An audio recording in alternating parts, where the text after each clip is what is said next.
Pemirsa, tidak bisa dipungkiri memang pengaruh peradaban Hindu dan Buddha yang ada di Pulau Jawa ini sangat masif, bahkan sangat rentang waktu yang sangat panjang. Sejak awal Masehi ya, seiring dengan berkembangnya dan puncak peradaban perunggu di Asia Tenggara atau yang dikenal dengan peradaban Dongson.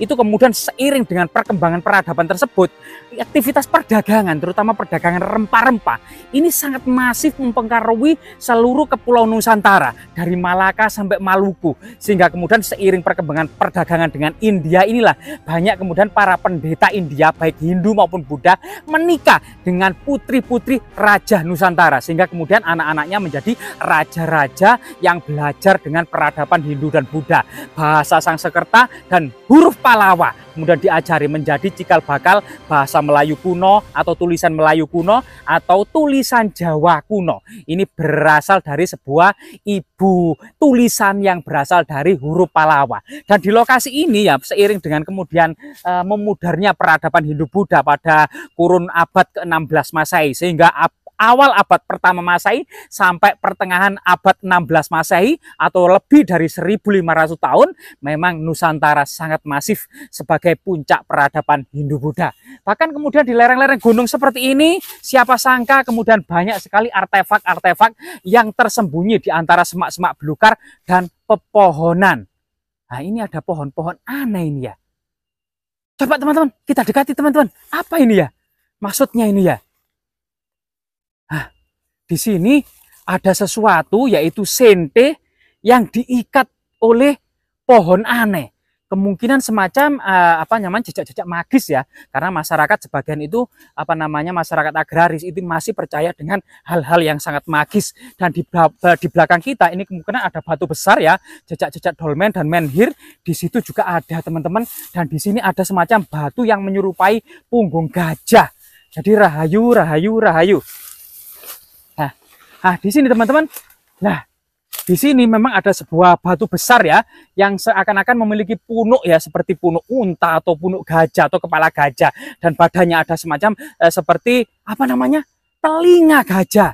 Ya, siapa sangka kemudian di area ini dahulunya mungkin saja tempat pertapaan, tempat karsian, atau bengkel dari peradaban kuno, semacam tempat-tempat pembuatan arca, tempat-tempat pembuatan balok-balok batu candi. Nah, disinilah ada cerita tutur yang berkembang di masyarakat, bahwasanya di lokasi ini ada reco wedok raksasa sebesar se-Asia. Dan ini, lah di belakang kita ini teman-teman, nah coba kita di semak-semak belukar yang hampir-hampir gelap ini dan sangat wingit. Nah, kita akan mendapati sebuah corak peradaban kuno yang sangat besar. Dan konon katanya alat berat seperti bego itu konon katanya tidak bisa mengangkat batu raksasa ini atau arca raksasa ini, bahkan rusak alat berat tersebut ya. Nah, di sini teman-teman, rahayu, rahayu, rahayu, Mbah putunipun sowan Mbah. Nah, jadi rahayu, rahayu, ong wilaheng sekaring jagat bawono langgeng sekaring kajang sekaring mayang.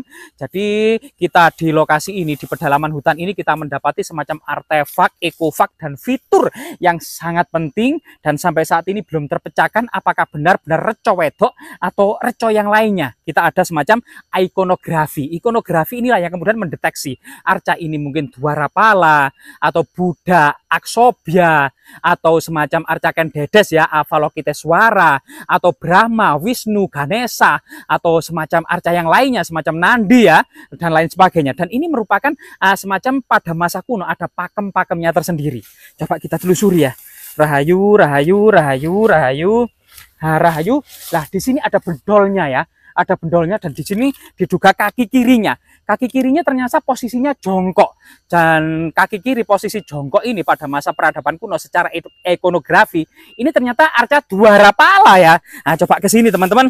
Nah, kita akan bisa melihat dan keliling-keliling di lokasi ini. Selain itu diduga memang batu-batu putih yang ada berserak di sini ini juga bagian dari artefak-artefak lainnya, atau kemudian dari semacam bengkel arca ya. Banyak diduga memang artefak-artefak di sini para ahli mengatakan unfinished atau belum dihaluskan, sehingga kemudian hiasan seperti perhiasan, manik-manik atau mungkin gelang, kalung dan lain sebagainya bukan dipahat bukan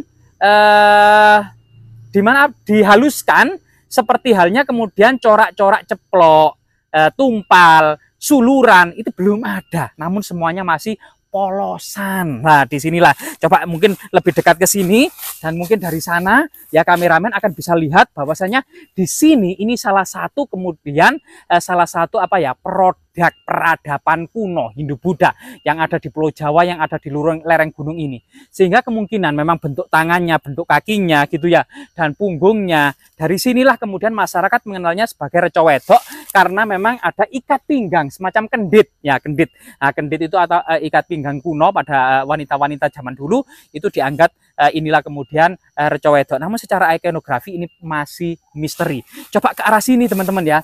Mungkin kameran bisa ke sana dan kita akan bisa melihat besarnya dan megahnya arca ini. Sangat besar, sangat megah pada masanya yang saat ini itu terbengkalai begitu saja, sangat miris memang sebagai kita sebagai merdeka bagaimana memposisikan diri dalam menjaga dan merawat serta melestarikan tinggalan-tinggalan leluhur.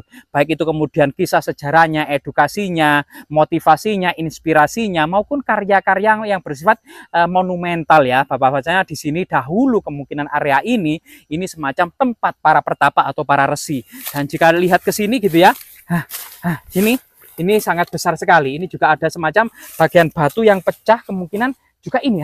Di sini coba kita bersihkan, ada semacam balok-balok batu candi yang sangat lebar dan sangat besar. Jadi kita bisa lihat ya, ini adalah jejak-jejak pahatan yang dipahat mungkin oleh para pertapa atau para resi pada masa peradaban-peradaban kuno. Bahkan memang selain batu-batu besar ini gitu ya, yang diduga memang semacam balok-balok batu candi penyusun dari sebuah candi yang megah, atau mungkin arca Dwarapala itu adalah untuk menjaga pintu gerbang.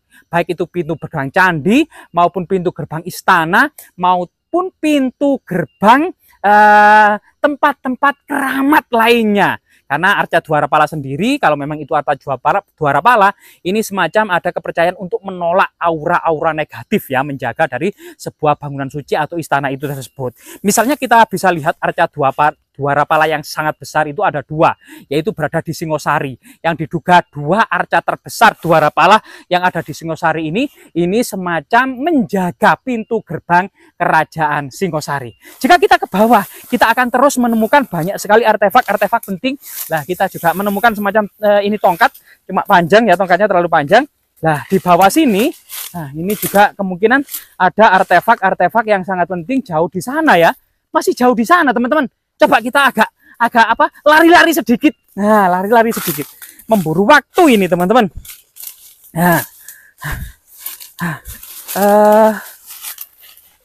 Nah, di sini juga ada semacam batu besar ya yang ada bagian yang patah, diduga ini juga semacam arca unfinished yang sangat besar.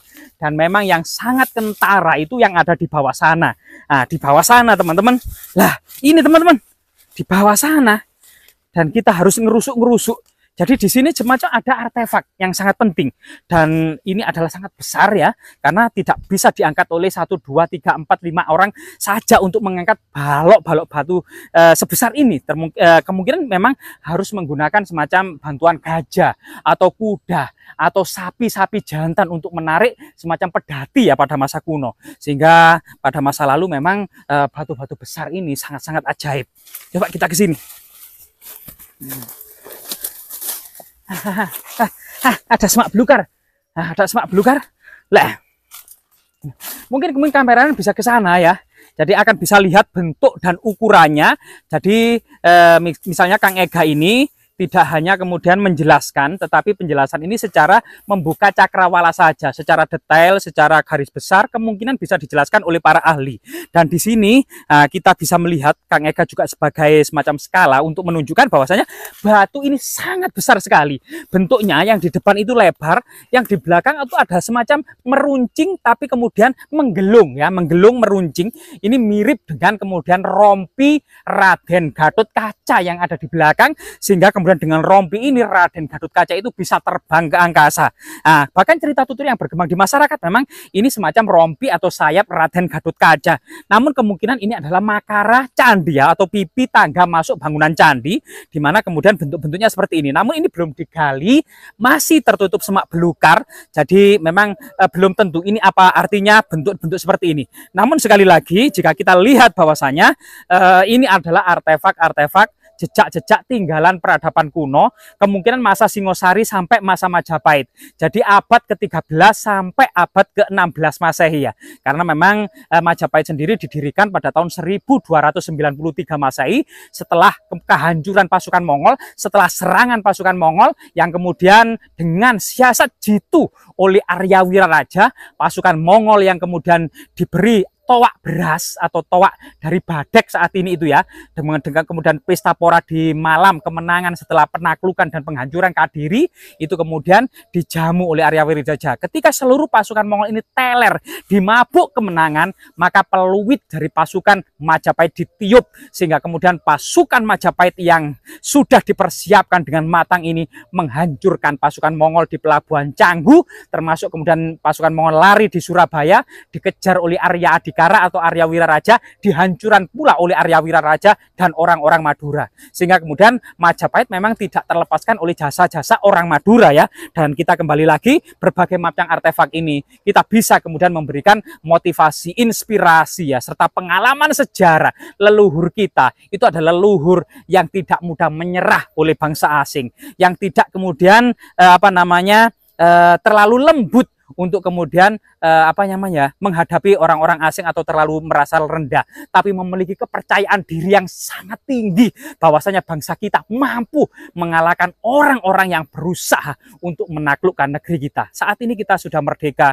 Dahulu memang penjajah seperti Belanda saja membutuhkan 300 tahun untuk bisa menguasai Nusantara. Ini sebuah sejarah yang terbalik. Jika kemudian ada yang mengatakan Belanda menjajah Indonesia 300 tahun, ternyata salah kaprah.